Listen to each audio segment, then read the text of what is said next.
Hello दोस्तों, my hobby my life की दुनिया में आपका स्वागत है। और मेरी प्यारी सखियों, सयानी सखियों, कैसी हो आप सब? आइए आज हम अपनी संस्कृति, परंपरा और पारंपरिक पहनावे पर बात करते हैं। हमारे भारतवर्ष की परंपरा बहुत पुरानी है। इसमें सदियों से स्त्रियां एक विशेष प्रकार के सुंदर और गरिमामय वस्त्र साड़ी को परिधान करती हैं। साड़ी को हमारे देश में हर राज्य में अलग अलग तरीके से पहना जाता है। जैसे पूर्व में सीधे पल्ले की साड़ी, महाराष्ट्र और दक्षिण में 9 गज की साड़ी, कहीं 6 गज की गोल साड़ी पहनी जाती है। इससे परिधान करने के तरीके भी अलग अलग हैं। इतनी विविधता के बाद भी भारतीय नारी का गरिमामय रूप जो साड़ी में निखर कर आता है ना, वो किसी और वस्त्र में नहीं आता। इससे तो आप लोग भी सहमत होंगे, है ना। सलीकेदार साड़ी से बंधी हुई स्त्री का रूप बहुत निखर कर आता है। एक और विशेष बात यह है कि यह साड़ी किसी भी ऊंचाई, वजन, रंग में भेदभाव नहीं करती है। हर स्त्री पर यह साड़ी खुलकर दिखती है।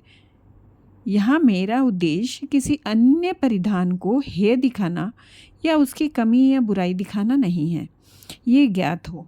ये विषय और प्रस्तावना इसलिए है जिससे आगे मैं जो कहने जा रही हूँ आप उसे पूर्ण रूप से समझ सकें। आइए अब मुख्य विषय पर आते हैं। कल मैंने सोशल मीडिया पर एक भ्रामक लेख पढ़ा। जी हाँ, मैं सीधे भ्रामक ही कहूँगी, क्योंकि बड़े बड़े शब्दों में लिखा है साड़ी पहनने से कैंसर होता है। आप भी शौक रह गए ना? आपको भी आश्चर्य हुआ ना? जी हाँ, ऐसे ही मैं भी आश्चर्यचकित हुई थी। मुझे भी लगा था, अरे ये क्या? फिर मन में एक ख्याल आया कि यह एक दुर्भावना से ग्रसित हेडलाइन है, क्योंकि भारतीय परिधान की श्रेणी में अगर देखा जाए तो साड़ी सर्वाधिक पहनने जाने वाला एक वस्त्र है। नारी की गरिमा है ना, हमारी संस्कृति व्यवस्था का अभिन्न अंग है। अनंत काल से पहने जाने वाले इस वस्त्र को कोई भी अर्धज्ञानी आकर कह दे कि इस वस्त्र को परिधान करने से कैंसर होता है और उस भ्रामक पोस्ट को हजारों लाइक्स मिले, तो एक भारतीय नारी होने के नाते मुझे क्रोध आना स्वाभाविक है। मुझे ही क्या, मुझे लगता है कि उन सबको बुरा लगेगा जिन्हें सारी या अपनी संस्कृति से प्यार है। जो लोग ये खबर देखकर भी चुप हैं, उनसे मेरा एक निवेदन है, ऐसी भ्रामक सूचना देने वालों का विरोध करिए। अपनी तरफ से बिना तथ्यों की जांच पड़ताल की समाचार को साझा ना करिए। मुखर होकर विरोध करें। सस्ते लोग सस्ती लोकप्रियता के लिए भ्रामक प्रचार करते हैं। हमें जागरूक नागरिक की तरह इस तरह की सूचनाओं के बारे में भावी पीढ़ी को सकारात्मक रूप से पहुंचाना होगा, जिससे साड़ी जैसे गर्मावई वस्त्र के लिए उनके मन में कोई भ्रम या भय उत्पन्न ना हो। धन लोलुप, अयोग्य, निकृष्ट मानसिकता को पनपने से पहले ही कुचलना आवश्यक होता है। अपने संस्कृति के रक्षण के लिए आवाज़ उठाना गलत नहीं है। इस तरह के भ्रामक प्रचार करने वालों को अवगत हो कि भारतीय दंड संविधान भ्रामकता फैलाना दंडनीय अपराध है। इससे आपका सोशल अकाउंट बंद हो सकता है, आपकी पोस्ट हटाई जा सकती है, जुर्माना या कारावास जैसे दंड के भी प्रावधान हैं। मैं पुनः एक बार कहना चाहूँगी कि कैंसर जैसी बीमारी तंबाकू या शराब के सेवन से, प्रदूषण और जहरीले रसायन से, अयोग्य खानपान और जीवन शैली से, आनुवंशिक या संक्रमण से हो सकता है। आपने देखा कि इसमें कहीं भी साड़ी पहनना लिखा हुआ है? नहीं ना। कहीं भी बताया है, सुना है आपने कि कैंसर की वजह साड़ी हो सकती है? कैंसर की वजह हो सकता है कि आपके स्किन में किसी तरह का कोई संक्रमण हो गया हो, या फिर कुछ फोड़ा फुंसी घाव हो गया हो जो उपचारित ना हो, जिसका सही तरीके से उपचार ना किया गया हो, और उसकी वजह से आपके त्वचा में किसी तरह की कोई बीमारी उत्पन्न हो गई हो। इसका मतलब सीधे सीधे ऐसे तो नहीं हो सकता ना कि आप इसे किसी वस्त्र से जोड़ दीजिए। वस्त्र भी ऐसा जो हमारी संस्कृति की पहचान है ना।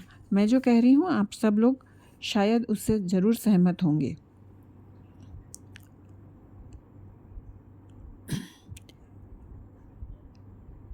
मुझे ये कहना है कि इस तरह की भ्रामक बातें फैलाने वाले के मानसिकता क्यों ऐसी है, वो क्या चाहता है। कुछ लोग कहते हैं कि ये एक शोध है। शोध हर बार आकर हमारे किसी संस्कार, किसी भगवान, किसी वस्त्र पर ही क्यों ठहर जाता है। मेरा इशारा शायद कुछ लोगों को समझ रहा होगा, फिर भी मैं उस पर अभी चर्चा नहीं करना चाहूँगी। अगर इस विषय पर चर्चा करनी है तो शायद मैं उसके लिए कोई एक और सत्र अलग से ब्लॉग लेकर आऊँगी। हम किसी अगली चर्चा में इस विषय पर बात करेंगे। तब तक के लिए ये याद रखिए कि बिना किसी योग्य चिकित्सक के द्वारा प्रमाणित किए किसी भी अफवाह पर ध्यान मत दीजिए।